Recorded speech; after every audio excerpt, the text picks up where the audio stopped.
বলবো নাকি শুভ সকাল বলবো? এখন কটা বাজে জানো?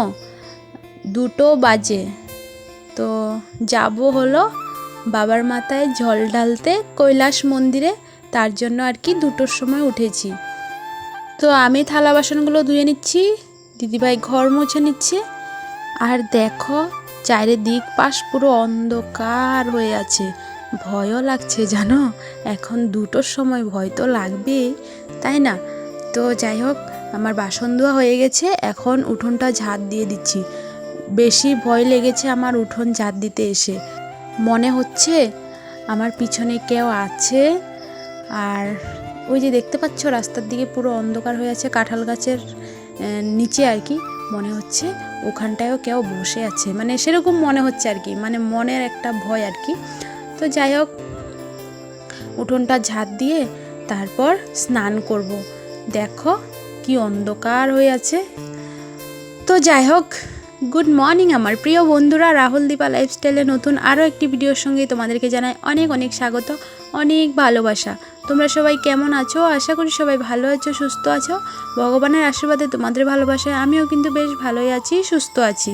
তো আমরা কৈলাস মন্দির যাওয়ার আগে শিব মন্দিরে আর কি জল ঢেলে নিচ্ছি, কারণ প্রথমে মানে যে কোনো মন্দির প্রথমে রেখে যেতে পারে না আর কি, ভালো না। তার জন্য আমরা মানে এই যে হলদিতলা আর কি, তো বাবার মাথায় জল ঢেলে নিয়েছি সবাই মিলে। এখন চলে এসেছি কৈলাস মন্দিরের সামনাসামনি। জানো, কৈলাস মন্দির আসতে আমাদের বাড়ির থেকে 3 কিলোমিটার লাগে। তো আমরা খালি পায়ে 3 কিলোমিটার হেঁটে হেঁটে এসেছি। আর জানো তো, এত বাজে অভ্যেস হয়েছে সবসময় চটি পরতে পরতে, মানে আজ যে পরিনি, পায়ে পাথর, মানে বারবার খালি পাথর ঢুকে যাচ্ছে। ওই যে অভ্যেস নেই, সবসময় চটি পরে থাকতাম। তো যাই হোক, এখন আমরা কিন্তু চলে এসেছি বাবার মন্দিরে। আর জানো, কৈলাস মন্দিরে উঠতে উঠতে কিন্তু অবস্থা খারাপ হয়ে যায়, মানে অনেক উঁচু তো পাহাড়ের সাইডে আর কি, তার জন্য। তো যাই হোক, এখন সবাই মিলে আমরা বাবার মাথায় জল ঢালবো। তো জল ঢালার সময় সেরকম ভিডিও করতে পারিনি, একটা শর্ট করেছিলাম, তোমরা চাইলে দেখতে পারো, কিন্তু শর্টটা ভালো হয়নি, কারণ মানে সবাইকে লাইন ধরে ধরে জল ঢালতে বলছে, তার জন্য আর কি ভিডিওটা ভালো করে করা হয়নি। তো যাই হোক, মাসি আমাকে বলছিল সেলফি তুলতে, আমি বলছি দাঁড়াও আগে আমি ব্লগ করে নিই তারপর সেলফি, কারণ আমার এখন মানে সেরকম নেশা নেই সেলফির, আমার এখন শুধু ব্লগ করা এটাই। আর দেখো কি ভাল লাগছে না, চারিদিক পাহাড়ে পাহাড়, সবুজ সবুজ, কি ভালো লাগছে দেখতে, আমার তো যেতে ইচ্ছে করছে না। তো যাই হোক, পুজো দিয়ে খিচুড়ি খেয়ে এখন চলে যাচ্ছি বাড়িতে। দেখো ফুল চুরি করে নিয়ে যাচ্ছি, মানে ঘরে পুজো দেওয়া হয়নি, তার জন্য আর কি রাস্তায় ফুল পেয়েছি আর মানে নিয়ে এসেছি। তো বাড়িতে এসে সোনাকে একটু আদর করে দিলাম, কারণ ও ঘুম থেকে উঠে আমাকে দেখতে পায়নি, তো যখনই ঘুম থেকে উঠেছে শুধু কান্নাই করে যাচ্ছে। তো আমার পুজো দেওয়া হয়ে গেছে, এখন চা খেয়ে নিচ্ছি, দিদিভাই চা করেছে, আর এই দেখো আমার সোনা মুড়ি খাবে। তো যাই হোক, চা খাওয়া হয়ে গেছে। আর এদিকে তোমাদেরকে যে বলেছি কাল তোমাদের দাদাভাই কাজের সাইডে খাওয়া নিয়ে যাবে, তো রেডি করে দিয়েছি, কিন্তু বলছে নিয়ে যাবে না, খাওয়া খেয়ে যাবে। দেখেছো কাণ্ড, আরও আগে বললে তো আমি আর বাটিগুলো মানে এঁঠো করতাম না, এখন আবার ধুতে লাগবে, এমনিতে ভালো লাগছে না। তো যাই হোক, কিছু করার নেই, এখন তোমাদের দাদাভাইকে ভাত দিয়ে দিচ্ছি। তো বন্ধুরা, সোনাকে ঘুম পাড়িয়ে দিয়েছি, আর আমারও প্রচুর ঘুম পাচ্ছে জানো তো। কাল রাতে 1 ঘন্টা মানে ঘুমিয়েছি, 1টার দিকে ঘুমিয়েছি, 2টোর দিকে তো আবার উঠে গিয়েছি।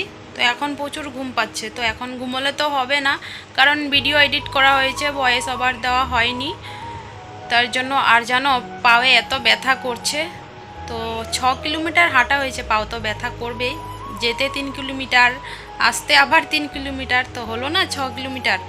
তো যাই হোক, ভিডিওটা ভয়েস ওভার দিয়ে আপলোড বসিয়ে তারপর আবার রান্না করতে লাগবে, তো এখন আর ঘুমানো হবে না।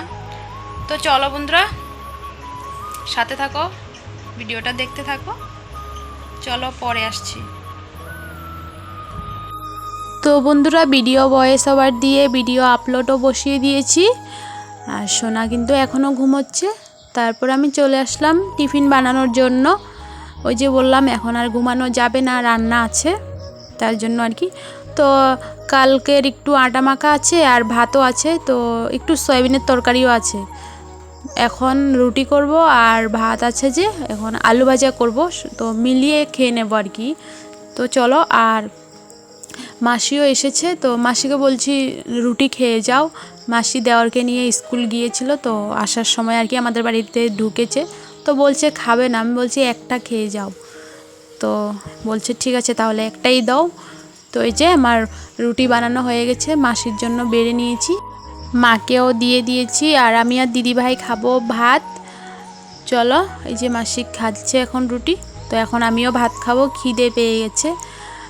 কারণ ওই যে সকালবেলা খিচুড়ি খেয়েছিলাম, তারপরে এসে চা খেয়েছি। তো বন্ধুরা আমার দুপুরের রান্নাও হয়ে গেছে। তো ওই যে বললাম ভালো লাগছে না, তার জন্য আর কি মানে রান্না করে একবারে শেয়ার করলাম। তো সয়াবিন আলু চানার ডাল দিয়ে তরকারি করেছি, আর এদিকে হলো শুক্তা। তো শুক্তাটা আমি করিনি, দিদা করেছে। তো দিদাকে বলেছি ভাত খেয়ে যাও, দিদা বলছে না সবজি নিয়ে যাবে, বাড়িতে গিয়ে ভাত খাবে। তো মাসি এনে দিয়েছিল আর কি শসা, তো মাসির জন্য একটু দিয়ে দিয়েছি। তো বন্ধুরা খাওয়া দাওয়া হয়ে গেছে, আর তোমাদের দাদাভাই এখন আর কাজে যাবে না, কারণ ওই যে তোমাদেরকে বলেছি কাল বোলবম যাবে, তো গিয়েছিল। তো সারা রাত অগুমা ছিল, অগুমা থেকে যে হাফবেলা করে এসেছে এটাই অনেক। তো এখন ঘুমিয়ে পড়েছে, ভালো লাগছে না বলছে, প্রচুর ঘুম পাচ্ছে। ঘুম তো আমারও পাচ্ছে, কারণ আমারও কাল রাতে ঘুম হয়নি, বললামই তো 1 ঘন্টার মতো ঘুমিয়েছিলাম। তো কাল রাতে না মানে আমাদের বাড়ির সবাই কেউ শান্তি মতো ঘুমোতে পারলো না। আমরা তো বলবো গিয়েছি বলে ঘুমোতে পারলাম না, আর মাও ঘুমোতে পারিনি, সোনাকে যে রেখে গিয়েছি। তো আমি ঘুম থেকে উঠেছি যখন 2টোর সময়, সোনা উঠেছিল। তারপর আবার মা দুলিয়ে দুলিয়ে ঘুম পাড়িয়ে দিয়েছে, তো কতক্ষণ পর পর উঠছে আর মাম্মা মাম্মা করছে। ঘুম থেকে উঠে তো আমাকে দেখতে পায়, তো আমাকে দেখতে পাচ্ছে না, তার জন্য ঘুম থেকে উঠে মাম্মা মাম্মা করছিল। তো মাও ঘুমোতে পারলো না শান্তি মতো। তো যাই হোক, মাসি এখন সোনাকে নিয়ে গেছে, এখন আমিও একটু শুভ, ভালো লাগছে না একদম। তো দেখি সোনাকে যদি দিয়ে যাই তাহলে ওকে মানে ঘুম পাড়াবো, জানি না ঘুমোবে কি না, সকালবেলা একবার ঘুমিয়েছিল। তো চলো, চুলগুলো ভেজা আছে তার জন্য ছেড়ে রেখেছি। তো চলো বন্ধুরা, সাথে থাকো, সঙ্গে থাকো, ভিডিওটা দেখতে থাকো। আজকের ভিডিওটা সেরকম একটা করতে পারছি না, ভালো লাগছে না শরীরটা। চলো। টানা ঘুম দিয়ে মাত্র উঠলাম, জানো তো এখনও উঠতে ইচ্ছে করছে না, সন্ধ্যা হয়ে গেছে বলে উঠে গিয়েছি। আমার সোনা এখনও ঘুমোচ্ছে, তোমাদের দাদাভাইও এখনও ঘুমোচ্ছে। তোমাদের দাদাভাইকে বলছি উঠো, সন্ধ্যা হয়ে গেছে, ও তো উঠছেই না। আর কারেন্ট নেই, দেখো ঘেমে পুরো স্নান করে নিয়েছে, তারপরও ঘুমোচ্ছে, চোখ খুলতে পারছে না ঘুমানোর জন্য। তো আমার সন্ধ্যা দেওয়া হয়ে গেছে, সোনার জন্য একটু ম্যাগি বানিয়ে নিচ্ছি, আর আমাদের জন্য চা বসিয়ে দিয়েছি। আর দেখো না এখনও পর্যন্ত কারেন্ট নেই, জানো তো। তো আমার সোনা না বিকেলবেলা ঘুমিয়েছে, যে একেবারে সকালবেলা উঠেছে। অনেক উঠানোর চেষ্টা করেছি কিন্তু উঠেনি, তো ওকে ঘুমের ভিতরেই ম্যাগিটা খাইয়ে দিয়েছি। আর তোমাদের দাদাভাইও কিন্তু উঠেনি, ও রাতে কিছু খায়নি, মানে ঘুমের জন্য উঠতে পারছে না। তো ভিডিওটা তো কাল করেছি, তো এখন ভয়েস ওভার দিচ্ছি, তার জন্য বলতে পারছি। তো আমি না ভিডিওটা এখানেই শেষ করে দিচ্ছি গো, ভালো লাগছে না। চলো, ভিডিওটা ভালো লাগলে লাইক কমেন্ট শেয়ার করে দিও, আর যারা আমার চ্যানেলে নতুন বন্ধু হয়ে থাকো তাহলে প্লিজ চ্যানেলটিকে সাবস্ক্রাইব করে পাশে থাকা বেল আইকনটি প্রেস করে অল বাটনে ক্লিক করে দিও। আর যারা আগে থেকে সাবস্ক্রাইব করে রেখেছে তাদেরকে অনেক ভালোবাসা। চলো, আবার দেখা হচ্ছে নেক্সট ব্লগে। সবাই ভালো থেকো, সুস্থ থাকো, টাটা।